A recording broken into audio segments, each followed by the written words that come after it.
প্রত্যেকটা পুতুল কিন্তু এখানে দেওয়া আছে। প্রত্যেকটা পুতুল এগুলো আগে হয়তো পাট পাট করে দেখানো হয়নি।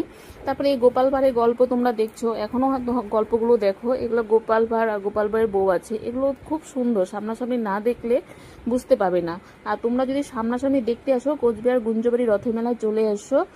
16 তারিখ থেকে মেলা শুরু।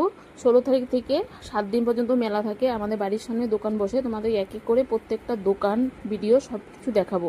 আমাদের শুধু বাড়ি বানানো পুতুল নয়, আমাদের বাড়ি থেকেও মাল আসে।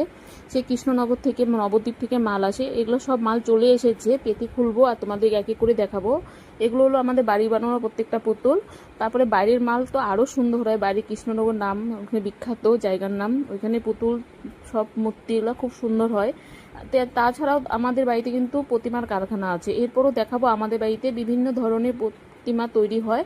হয়তো সব দেবদেবতার নাম আমি জানি না, তবুও তোমাদেরকে সব কয়টা দেখাবো। এই জগন্নাথগুলো আছে, এগুলো কিন্তু রথের মেলার মধ্যে প্রচুর পরিমাণে সেল হয়। এখানে জগন্নাথ, বলরাম, সুভদ্রা 3 ধরনের জগন্নাথ আছে। তারপরে দেখো এখানে সেট এক চালার মধ্যে জগন্নাথগুলো, এগুলো খুব সুন্দর। তাই বন্ধুরা তোমাদের বারবার বলছি, গুঞ্জবাড়ি রথের মেলায় তোমরা চলে এসো।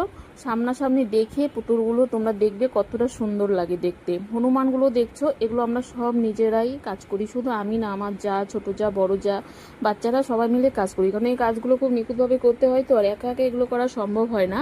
তারপরে এই দুর্গাগুলো দেখছো, এই দুর্গাগুলো হয়তো আগের থেকে তোমাদেরকে দেখিয়েছিলাম, পুরোপুরি কমপ্লিট হওয়ার সময় হয়তো দেখানো হয়নি, কিন্তু খুব সুন্দর। এই যে দেখছো, এটা বুদ্ধদেব, এটা সাদা কালার আর সোনালী কালার করা হয়েছে। এগুলো প্রত্যেকটা কিন্তু প্যাকেট করা হয়ে গেছে। কালী ঠাকুরগুলো এখানে 3 থেকে 4 ধরনের কালী ঠাকুরগুলো আছে।